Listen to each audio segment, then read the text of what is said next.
Great design is when you're able to feel really comfortable in your environment and you really enjoy your home. I'm Tina from Tina Ramchandani Creative, and this is our project on the Upper East Side in Manhattan. My clients wanted to create a pied-à-terre for their family. The family recently returned from a trip to Italy. They wanted a la dolce vita lifestyle, and they wanted their home to reflect that. And that all starts here in the foyer.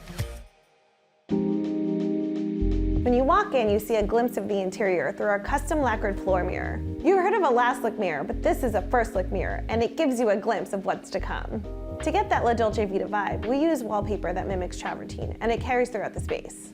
To give the walls a little pop, we curated artwork throughout the home. We even commissioned a custom piece of art by Emily Ann Farrell. For a little functionality, we put in a console with a marble top.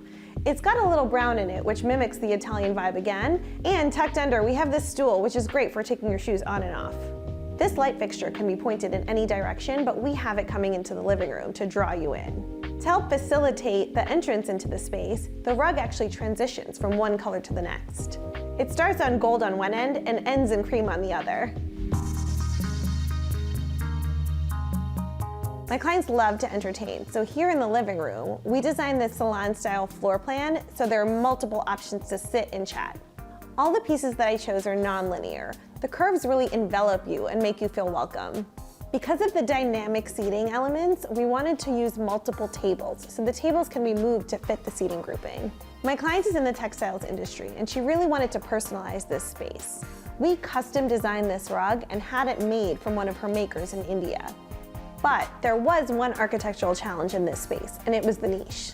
So we put in this custom picture ledge that allows the family to have a rotating gallery. Since the space is about entertaining, we wanted to have a bar, but we didn't want to show off the barware and alcohol. So we found this really great piece, which is mixed materials. It's made of wood, chagrin, and metal. The color also has a bit of gold elements, so it ties into the space. For lighting, we did a mix of floor lamps and this architectural sconce from Apparatus. Now follow me to the dining room. The dining room was really built all around the chandelier. I selected this piece, which is like a sculpture, because we're so focused on art in this home. Because our clients love to entertain, we wanted a dining table that was both beautiful and large enough for a big party. We got this table from an artisan in LA. It's got a big, thick marble top with a slim metal base, so it appears to be floating in the room. We paired this table with comfortable dining chairs because my clients love to stay in here and linger with their friends. Parties last forever. Because my clients are such fans of art, we found these gorgeous round pieces from Dora Samosi. They are printed and floating on wood, which really adds a floral element to this space. Now that I've showed you the public spaces, let me take you into the bedrooms. There's 2 bedrooms in this apartment, and this is the primary suite. Here was all about setting the mood. We started with deep tones on the walls and followed through with deep tones in the carpet.